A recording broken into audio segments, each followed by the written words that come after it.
Et si les mémoires qu'on porte ne nous appartenaient pas totalement ? La Maison 4, c'est un podcast qui propose d'explorer le transgénérationnel à travers l'astrologie et les mémoires du corps. Ici, je vous partage mes découvertes, mes avancées, mais aussi mon expérience, le tout de la manière la plus simple possible pour vous apporter des clés concrètes pour avancer vous aussi dans l'exploration de vos mémoires.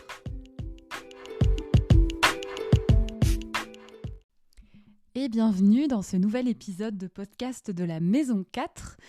Aujourd'hui, je ne suis pas toute seule et je suis super heureuse de pouvoir échanger avec Sonia, toujours à propos du transgénérationnel. Et aujourd'hui, on va faire des liens avec le lieu de vie et l'habitat. Hello Sonia, merci d'avoir répondu à cette invitation. Est-ce que tu peux nous partager quelques mots sur toi, qui tu es et ce que tu fais ? Bonjour Stéphanie, merci infiniment de m'avoir invitée. Je suis très heureuse d'être là pour ce moment partagé avec toi. Alors moi je m'appelle Sonia et je suis donc la créatrice de Home My Love. Et en fait, j'accompagne les femmes, mais aussi les hommes, lorsqu'ils réalisent une transition de vie, lorsqu'ils sont en pleine transition de vie, de les accompagner vers leur transformation intérieure en utilisant leur lieu de vie comme un outil de développement personnel. Donc toi, tu accompagnes en t'intéressant aux lieux dans lesquels vivent les personnes qui viennent à toi.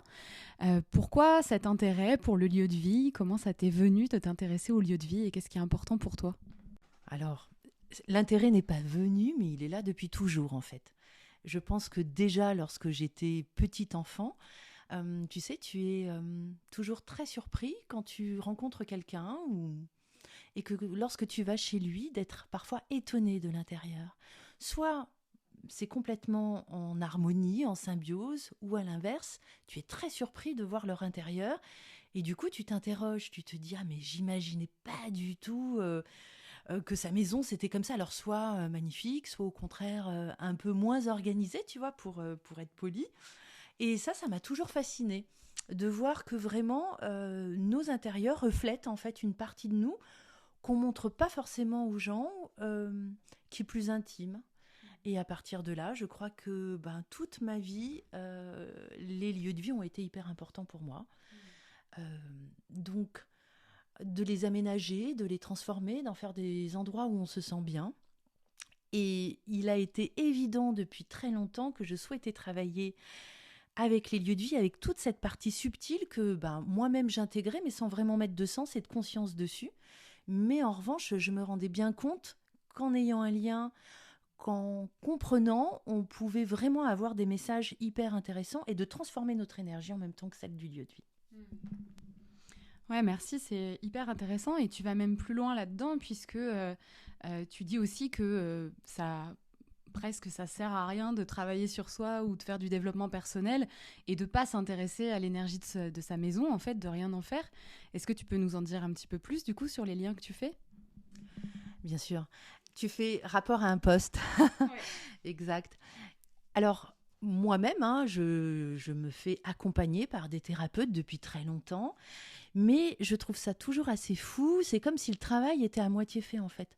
Tu ne peux pas revenir d'une harmonisation, d'avoir travaillé sur tes chakras et de rentrer dans ton univers, parce que pour moi, le lieu de vie, c'est quand même l'endroit le plus intime, celui qui nous connaît le mieux, sur lequel on dépose tellement de choses, et de rentrer dans un endroit qui n'est plus en adéquation avec la personne que tu es. Donc toi, ça va te faire un bien fou, ça va t'apporter, mais du coup, l'environnement dans lequel tu es en permanence, il va être en dissonance. Et alors, du coup, si tu me le permets, j'ai quand même envie, pour vraiment donner un exemple concret pour illustrer. Imaginons que on va parler pas du deuil, mais de la séparation. Voilà. Tu t'es séparé avec ton compagnon et il se trouve qu'il y avait une pièce, la chambre par exemple, au hasard, que tu avais envie de repeindre, mais que lui n'avait pas du tout envie de s'investir. Il trouvait que ça n'avait aucun intérêt. Et toi, en fait, tu as dû batailler pour pouvoir arriver à peindre cette chambre. Tu as eu l'impression qu'il ne t'écoutait pas, qu'il ne prenait pas en compte ton avis. Et puis finalement, tu as réussi à trouver un compromis et la chambre, il l'a peint, mais il a choisi la couleur. Tu te sépares et en fait, chaque jour, après cette séparation, tu vas aller dormir dans cette chambre qui aura été le témoin de ce conflit, tu vois, qui, même la couleur, ton cerveau, ton inconscient va être dans ce moment qui a été compliqué pour toi, et donc ça ne va pas t'aider à tourner la page. Alors soit c'est positif et tu vas prendre ça comme vraiment un moyen de te dire mais c'est génial, j'ai réussi à m'imposer même si j'ai dû faire un compromis, mais ça te ramène dans ce moment de conflit, dans ce moment que tu as eu où tu ne t'es pas senti pleinement écouté, voilà. Donc ça c'est un exemple très simple, mais typiquement là, ton environnement, il n'est pas toi et il est imprégné de quelque chose de négatif que tu as vécu. Et chaque jour, tu vas te recoucher et ça te replonge là-dedans. Ouais, c'est un exemple hyper parlant, merci. Donc c'est vrai que voilà, tu peux faire, je sais pas, une thérapie, un soin pour guérir de cette séparation et te sentir mieux. Et finalement, tous les soirs, tu vas dans ta chambre et ça te ramène à des souvenirs ou des choses peut-être inconfortables qui se sont passées dans cette relation. Et c'est vrai que du coup, ça permet vraiment de comprendre ce mécanisme-là. Donc merci pour cet exemple. Dans ce podcast, du coup, tu le sais, on parle du transgénérationnel, des mémoires familiales, et je sais que c'est aussi quelque chose qui fait partie de ta pratique, de travailler sur le transgénérationnel, ce que nos ancêtres nous ont légué aussi en héritage. Quel lien tu peux faire, du coup, avec les lieux de vie et en quoi justement cet héritage-là de nos ancêtres, nos mémoires familiales, comment ça peut influencer notre lieu de vie, comment ça peut venir nous toucher en fait dans notre habitat. Alors, effectivement, en fait, pour revenir un peu, si tu veux, à l'essentiel de ma pratique, je me suis formée à pas mal d'outils. Parce que, donc, psychologie de l'habitat, effectivement transgénérationnel, mais moi, je le travaille vraiment lié à l'habitat, le feng shui, la géobiologie, les techniques énergétiques, psychologie des couleurs, etc. Sauf que, pour moi, en fait, si tu veux, on ne peut pas utiliser qu'un seul outil. C'est un ensemble de choses qu'on va venir travailler à l'intérieur de notre lieu de vie et on va venir travailler notre histoire par rapport au lieu, mais notre histoire aussi familiale, elle a un impact. Et donc, je vais encore une fois te donner un exemple parce que moi, j'aime beaucoup imager ce que je dis et je trouve que c'est notamment plus précieux. C'est qu'on se rend compte que là où on habite, c'est pas un hasard. La manière dont on habite, c'est pas un hasard. On a souvent, alors c'est lié à notre éducation, mais même parfois, tu vois, sur la notion de territoire, on va peut-être choisir un lieu parce que on va avoir une revanche à prendre sur nos ancêtres, tu vois. Donc, ça peut être quelque chose d'extrêmement ostentatoire ou au contraire, quelque chose de très simple. Et pour en revenir, tu vois, sur vraiment quelque chose de concret, par exemple au niveau du mythe familial notamment, imaginons que tu aies très peur d'acheter ton bien, d'acheter ta maison, d'acheter ton appartement. Et pour toi, c'est juste pas possible. Mais quand tu remontes ton histoire et quand tu t'interroges, tu apprends que dans ta famille, tout le monde a été locataire et qu'à un moment donné, un ancêtre a été propriétaire et ça s'est très mal passé pour lui.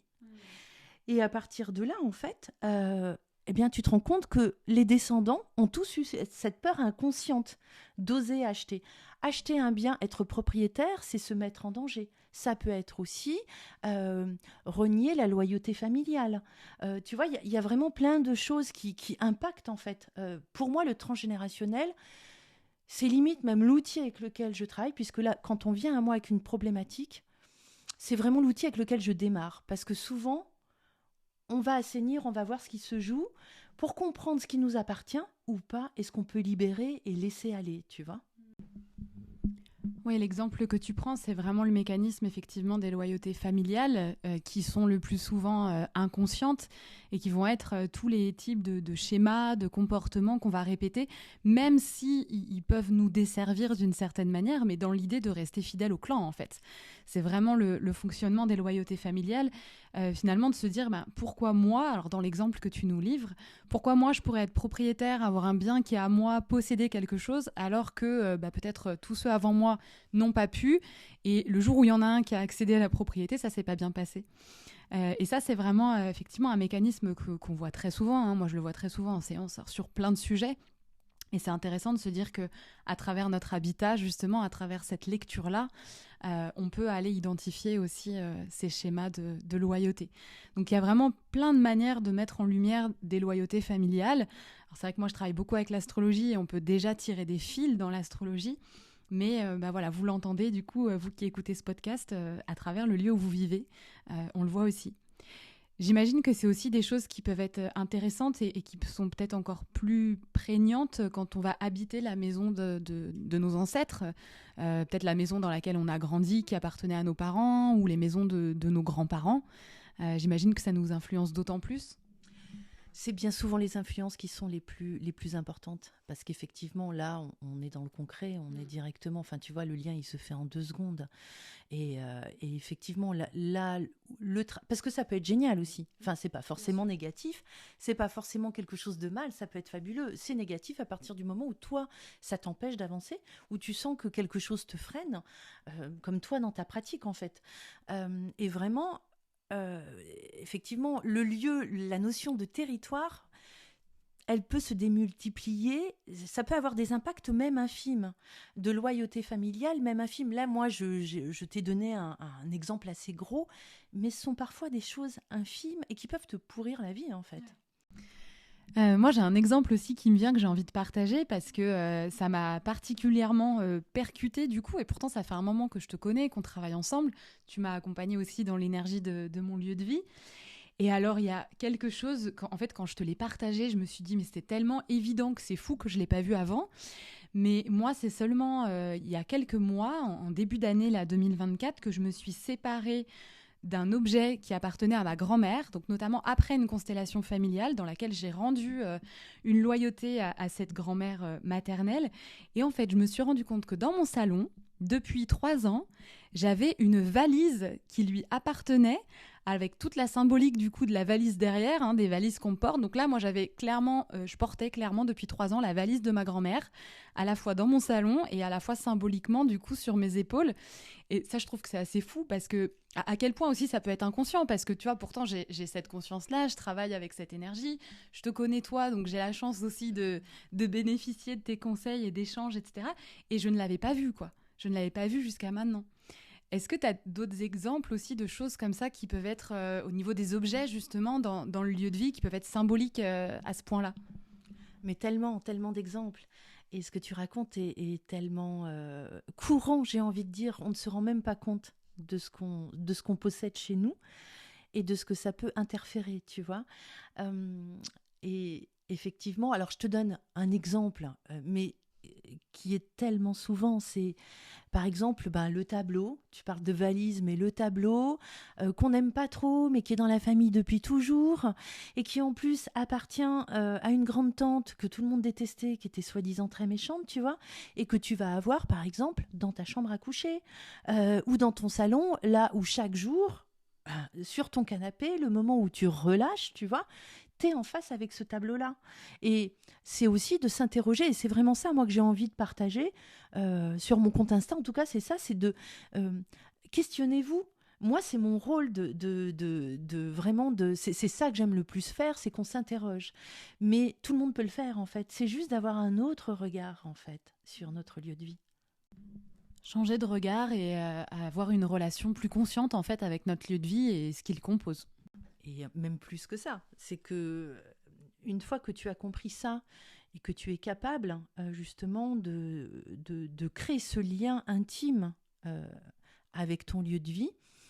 Enfin, moi, tu le sais, je t'ai déjà raconté. Hein, moi, je suis quand même partie en 2021 à l'autre bout du monde, alors que ça faisait 3 ans que j'avais une fresque dans mon salon avec l'arbre emblématique de cet endroit du monde, tu vois. Et ça tellement, encore cette année où les messages ont été très clairs. Je partais dans une direction, je sentais que j'étais pas vraiment alignée, ou en tout cas que je le faisais pas pour les bonnes raisons. Parce que le mental, c'est difficile de lâcher prise, que parfois il faut être consensuel, et que très clairement, aujourd'hui, je suis capable de me dire, ok, là, tu as un truc à me dire, quoi. Et de prendre le temps, et les messages viennent. Et ça, c'est assez magique. Et ça, tout le monde est capable de le créer. Aujourd'hui, toi, c'est quelque chose que tu crées aussi avec ton habitat.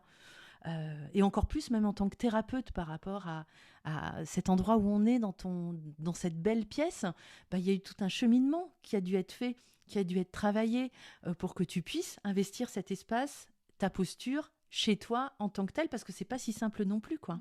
Ouais, c'est prendre du recul et, comme tu dis, être capable de se poser les bonnes questions, en fait. Et c'est vrai que parfois, il y a des choses qui nous semblent soit ça peut pas bouger, ça doit être comme ça, et puis en fait, ça peut bouger, soit des choses qui nous semblent pas possibles, et puis en fait, avec un autre regard, il y a des choses qui deviennent possibles et c'est beaucoup plus fluide, quoi. Carrément. Et le tout, c'est hyper simple, en fait, c'est facile. T'as pas besoin de tout repeindre, t'as pas besoin de tout déménager. En fait, c'est ça. C'est qu'aujourd'hui, c'est d'une telle simplicité, d'une telle puissance d'aller comprendre ce qui se joue au plus profond de nous, à l'intérieur de notre lieu de vie. Parce que c'est simple, en fait. Une fois que tu as compris le mécanisme, mais ça apporte énormément et sans investissement financier ou quoi ou qu'est-ce. Merci Sonia pour tout ça, c'est hyper intéressant. Du coup, si on veut justement poser plus de conscience aujourd'hui sur notre lieu de vie, qu'est-ce que tu proposes? Comment on peut travailler avec toi? Alors écoute, moi aujourd'hui, je viens de lancer lecture d'intérieur. Lecture d'intérieur, c'est 3 séances, espacées d'une semaine, parce que l'idée, c'est d'aller vite, parce que les choses bougent vite, en fait, une fois qu'on a compris. Et c'est vraiment une lecture du lieu où on va partir donc d'une problématique. En général, ça s'adresse aux gens qui sont vraiment dans une transition de vie, voilà, et où on va aller chercher ce qui bloque, ce qui peut nous freiner. Et puis bientôt une masterclass aussi. Et puis après, plus loin, dans le futur, moi j'aimerais, je le fais déjà beaucoup dans mes accompagnements en individuel, c'est vraiment de transmettre un maximum de choses. Voilà, en gros. Donc vous pouvez me retrouver sur Instagram au My Love. Et puis je viens ce matin, sur une belle illumination, d'ouvrir un canal Telegram. Donc si vous avez envie de venir me raconter votre lieu de vie, qu'on puisse tous ensemble échanger, voilà, donner du sens, comprendre, mais c'est avec tellement de plaisir. Vraiment, n'hésitez pas, le lien est dans ma bio. Voilà. Super, merci beaucoup Sonia. Et puis je mets du coup dans la description de l'épisode tous les liens pour te retrouver. Et puis déjà découvrir ton compte Instagram sur lequel tu partages plein de choses, de petits tips et puis d'éléments qui peuvent donner déjà des petits déclics de compréhension. Merci beaucoup Sonia pour ce moment. Merci Stéphanie, merci beaucoup. À bientôt.